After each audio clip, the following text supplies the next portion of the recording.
Bonjour, ravi de vous retrouver pour cette vidéo. Donc je suis Gilles Dorval, entraîneur expert en course à pied, certifié 3e degré entraîneur formateur courseur stade auprès de la Fédération française d'athlétisme, et je suis aussi le créateur du site conseilcourseapied.com que j'ai créé en 2005. Alors à travers cette vidéo, je voulais tout simplement vous donner quelques indications au niveau de votre souffle lorsque vous devez réaliser certaines séances que je mets à votre disposition à travers mes plans d'entraînement que vous pouvez retrouver sur mon site conseilcourseapied.com, ou aussi à travers les différents programmes de coaching individuel que vous pouvez rejoindre à tout moment lorsque vous voulez vraiment préparer un objectif de manière beaucoup plus précise et encore beaucoup plus structurée. Alors justement, lorsque vous examinez mes plans d'entraînement, je suis une personne qui aime jongler avec différents critères pour mesurer l'intensité des efforts, et vous verrez systématiquement des séances en pourcentage de fréquence cardiaque maximale, des séances où je fais appel à la vitesse spécifique que vous visez sur l'objectif, à travers le plan d'entraînement, mais aussi vous verrez des séances qui sont exprimées en pourcentage de VMA lorsqu'on est sur des séances dites de VMA. Mais donc il y a quand même un grand nombre des séances que je propose au cours à pied qui s'appuient sur la fréquence cardiaque. En effet, pour moi, il faut jongler avec les différents critères, et la fréquence cardiaque fait partie de ces critères qui me semblent indispensables si on veut bien doser, bien mesurer ce qu'on fait lors de séances d'entraînement.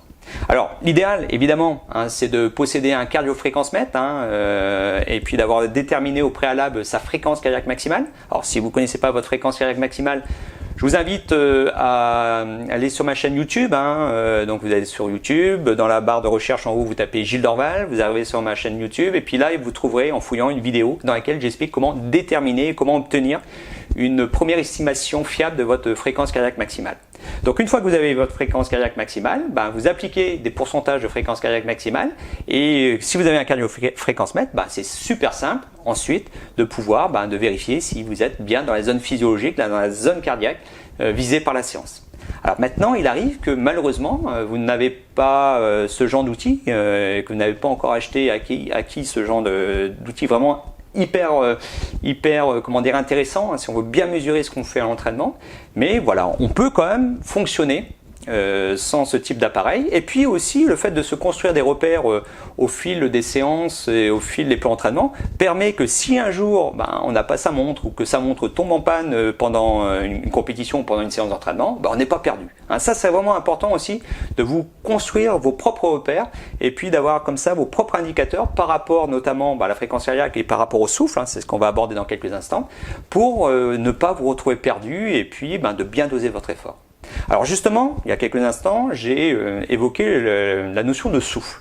En effet, en fonction de l'intensité de l'effort que vous allez produire, votre fréquence cardiaque va augmenter. Ça signifie qu'il faut apporter plus d'oxygène à vos muscles, et ça veut dire aussi que vous avez votre rythme respiratoire qui va augmenter avec cette fréquence cardiaque. Et donc, en fonction de votre souffle, on va pouvoir déterminer si vous êtes dans telle ou telle zone physiologique visée par la séance. Alors, au niveau des fréquences cardiaques, moi je détermine 3 zones.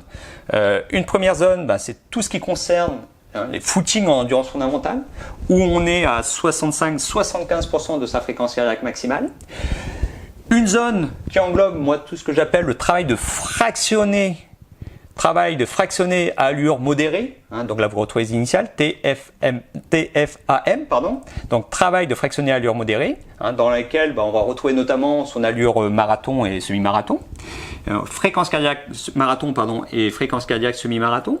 Et donc là aussi, pour ce travail de fractionner à allure modérée, j'exprime et j'indique des pourcentages de fréquence cardiaque à respecter pour bien travailler dans cette zone physiologique. Donc, pour ces 3 types de séances, il faut pouvoir mesurer soit sa fréquence cardiaque pendant que vous faites votre effort, ou soit vous appuyez sur un indicateur qui vous permet de dire tiens, là je suis plutôt dans cette zone-là, et là je suis plutôt dans cette zone-là. Alors justement, on va commencer par l'endurance fondamentale. Alors lorsque vous courez en endurance fondamentale, vous devez être tout simplement sur une allure de course où vous êtes en mesure de mener une discussion. Vous devez être vraiment à l'aise, et votre souffle doit être quasiment absent. Alors il y aura obligatoirement un peu de souffle, un souffle très très léger, mais que vous entendez quasiment pas. Tout simplement parce que la quantité d'oxygène que vous apportez à vos muscles est suffisamment importante par rapport à l'effort que vous êtes en train de réaliser. Donc ça, en endurance fondamentale, au niveau du souffle, le repère que vous pouvez avoir, c'est tout simplement absence de souffle. Ensuite, pour le travail de fractionner allure modérée, donc dans on va dire le premier étage, le travail à 80-85% de votre fréquence cardiaque maximale.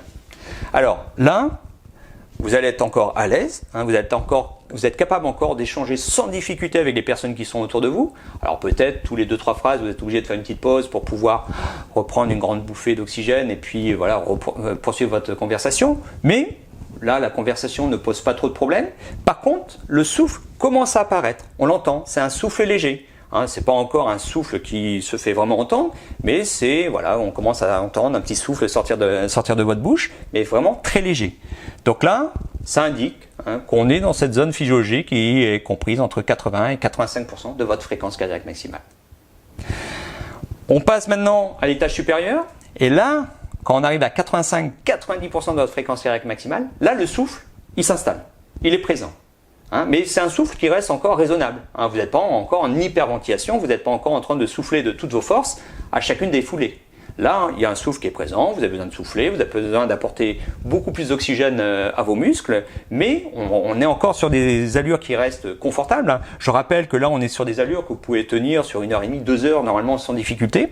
Et donc là, si vous devez discuter, vous pouvez discuter, mais vous êtes obligé de faire une pause après chaque phrase. Et surtout, vous avez le souffle qui est beaucoup plus présent. Ici, et on va dire il est quasiment totalement absent. Ici, il commence à apparaître, il y a un petit souffle qui s'installe. Ici, on est avec un souffle qui s'est installé. Vous respirez, voilà, on sent l'air qui arrive en plus grande quantité par l'intermédiaire de votre souffle. Et par contre, si vous augmentez encore l'allure, si vous passez au stade supérieur, alors là, vous avez une hyperventilation qui s'installe. Et là, vous êtes quasiment à souffler à chacune de vos foulées. Là, vous êtes vraiment sur un souffle, on va être... Là, on peut considérer que vous avez basculé sur un autre type d'effort, où là, si on regardait votre fréquence cardiaque maximale, on est au minimum à 92-93% de votre fréquence cardiaque maximale.